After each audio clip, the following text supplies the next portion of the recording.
What we are watching is my brand new colony that I created just earlier this spring has already gotten so big that they swarmed out.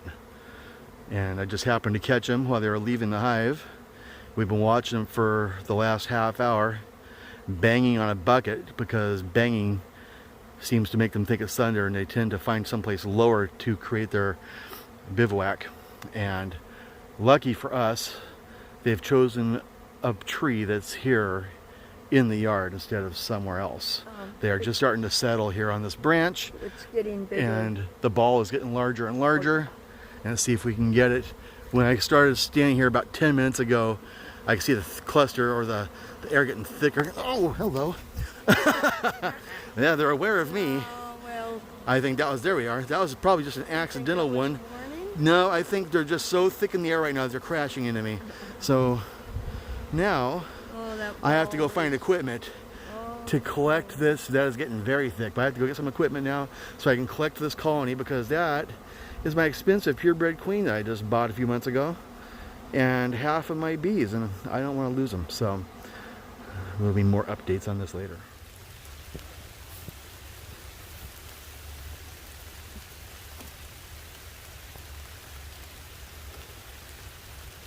That shows. Hard to see it in there. It's a very large swarm. It's probably the diameter of a football and 3 feet long, and it's hanging on a branch I can barely reach, on a piece of ground I can barely stand on, and I'm going to attempt to put it into a box in a rainstorm. So pretty much everything's working against me here, and Mom will be out here observing me here in a few minutes, and hopefully she doesn't get stung. Maybe she can assist. I've got her in a beekeeping jacket. These bees are docile because swarmed bees, very unlikely to sting, but never impossible. They still have their stingers. We'll see what happens here. I'm trying to get my bees back. Everything here is in the way. Hi, girls. Pick the hell of a day to move. Well, I don't know. I think the rain might be. Well, it's keeping them in one spot.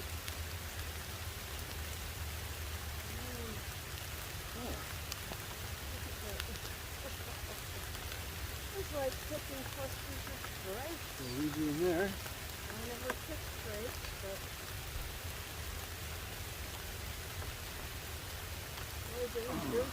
they're tight on there. Yes, well, they're keeping warm by being tight. Okay, now to the right of you, they're hooked onto a little branch. Yeah, I know. It's right there, that one.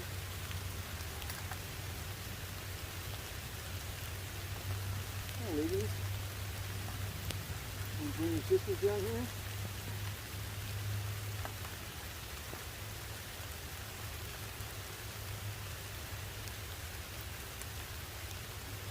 Well, we're supposed to get at my camera and film this beautiful thing. Well, maybe you could. How much is that big? I don't know. But every little piece of stuff is attached to it is going to help. Well, yeah. Because when I pull it out of here, I don't want stuff just separating it all out. Yeah, there's...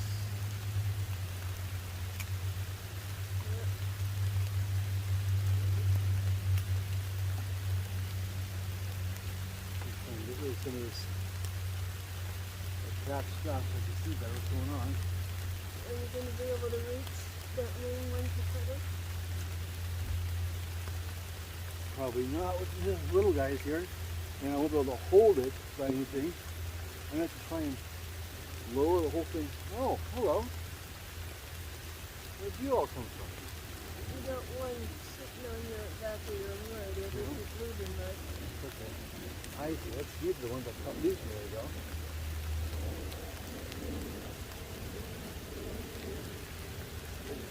All right.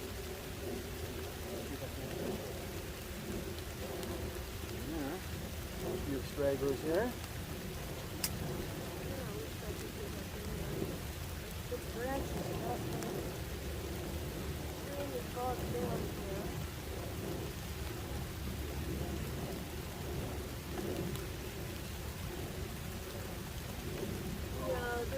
aren't in the main branch. There's a Yeah. couple of little ones. Yeah. And here's the long ferns, but they're pretty heavy.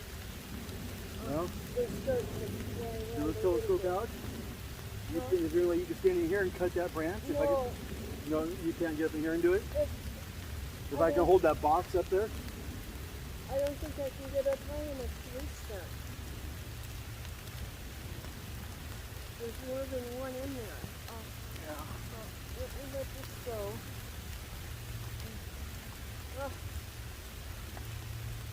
See where I'm going. See, if I could bring them out like this and hold the box up underneath them, you see, and then, see what I mean? If I can bring them out and hold the box. Wait. It's so steep. Yes, I know. And I'm having a lot of Yeah, I know. That throws your vision. vision and the shadow and the fact that it's getting dark. Okay, so I'll tell you what. they are flying about. Oh, no. It's up to you. That's fine. Oh boy, if we could just get that short one in the back. Is that short one going in there? Yes, No. yes, right. No. Yes, there's a big short one. There's another one. Oh, I see. That one. Okay, this is breaking off. Oh, okay. Yeah, I heard it split, Yep. but it's maple and it might not separate the way you want. Hold on. Let's, It's not going to come off through that easy. no, okay. Try and cut this one right here. I'm This trying little- to get this up little here. guy. I know that I know, just see if you can get the little guy. I can't. I'm falling backwards. I'm going against You're going to gravity be all up here. my arm here in a second. Oh, You're gonna be all up my arm here in a second. I can't see. Do I have Okay, it? yep, right there. Cut. Cut. Okay. Now my finger.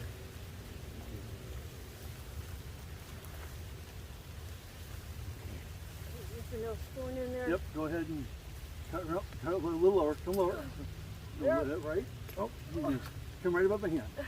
Go right above my I hand. had it. Oh. You don't understand where No, I'm I standing do. here. I got it. I'm just Oh, God. starting to go up my arm. I can't. What the hell I'm doing? We'll just cut whatever you can. Right there. Okay, go for it. Okay, Yeah. pull some of these other branches out of the way.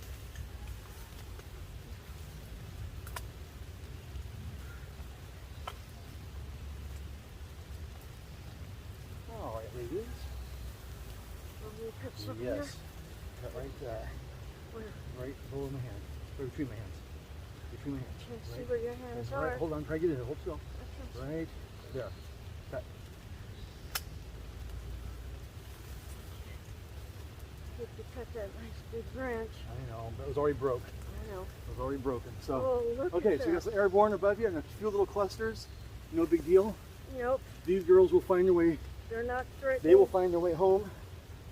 And what I'm going to do here. That's some shit. No, it's something last laying right here.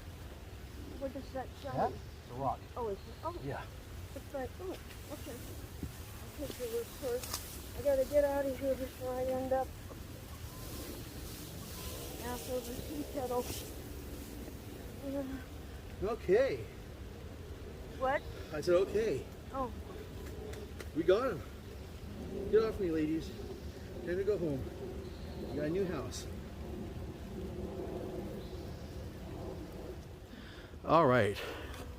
What I didn't catch on video very well because it was just impossible to have a camera in there and do what I was doing. But that giant swarm, like I said, it was probably the diameter of a football and about 3 feet long on a branch that broke under the weight of the bees. And I was able to trim away some little branches that were also engulfed in that and lower them into the box with the bottom box there. It's just it's a beehive box, but I've screwed a piece of plywood to the bottom of it, so it's kind of got a permanent floor in it, no openings.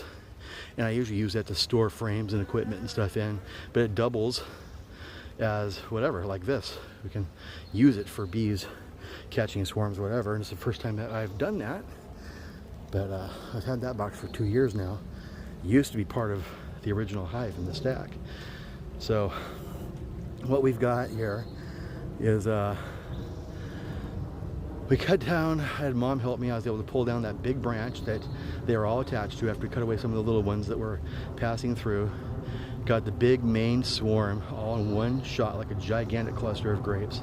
Lowered it down into that box, kind of twisting it around so it would lay in there. So all the bees, well, 99% of the bees are in there.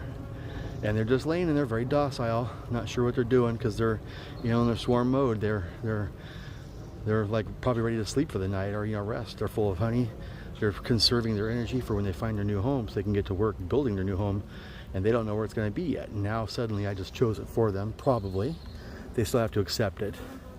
But to help make them accept it, there's a few tricks you can do. Now that upper box, that has never seen bees until today. It's been in my closet holding equipment and stuff for the last 2 years. And I have 4 brand new frames that I built this afternoon after the swarming happened in there. And I have 4 frames of honey and brood, like at all stages. There's eggs, there's larvae, there's everything in there. And those are in there. And because there's larvae and brood, basically all stages of brood in there, what's going to happen is the swarm is way more likely to stick around because it's in their nature now to become nurses. They have to take care of that brood. They can't just abandon it. So they will likely choose that as their home now, and just because of that. So there's that top box is full of frames, and all the bees in the bottom right now as we speak are crawling up there and discovering the frames, and pretty soon all the bees will be up there in those frames, and very few of them will be down in that bottom box where all the branches and leaves are at that we cut out of the tree. And the ones that are flying loose, actually I've still got them all over my person. They're all over my back, they're all over me. They're trying to sting me because I disturbed them and they're not happy about it, and they're searching for the queen pheromone. These ones are lost. But what you probably can't see, and I can't zoom very good here with my hands in gloves, but that hole, that's a door entrance they can come and go through. There are bees in that entrance right now fanning the queen pheromone out so that all the stragglers can find it. And you see this one just landed there. It followed its nose. It knows that's where the queen's at, and now it's going to start fanning as well to help bring all the other stragglers in. So by the time it's dark out, which is another maybe an hour from now, it'll be very dark out here, all the stragglers will have found their way in. And even that didn't will survive the night in the tree here, and in the morning will likely go back to the hive that they came from originally. So they'll most likely be just fine. But you know, we may lose a few in the process. That's just part of it. Once it's dark here, I'll come out and I'll stick a cork in that hole, locking them in so that they don't, because by morning they will be accepting it as their new home. They'll want to come out and do orientation flights, and this is not where I intend to keep the hive. So if they do orientation flights off of this spot in the morning, then this is where they're going to expect their home to be, and that causes problems. So I'm going to cork them. They'll be locked in for the night, and tomorrow morning I'm going to move them over and I'm going to set them on top of the hive they came out of, but with the entrance facing the opposite direction. So they'll just be a very tall stack. It'll be 2 hives. The original one on the bottom pointed east, and this new one on top pointed west. And I have other plans that I think are going to work out in my favor, but I'm going to try to merge this swarm back in with the original colony, and I think I can do that. I can't find any documentation on anybody else doing this, but I'm pretty sure it'll work, and pretty confident that what will happen is that this queen will be the dominant queen.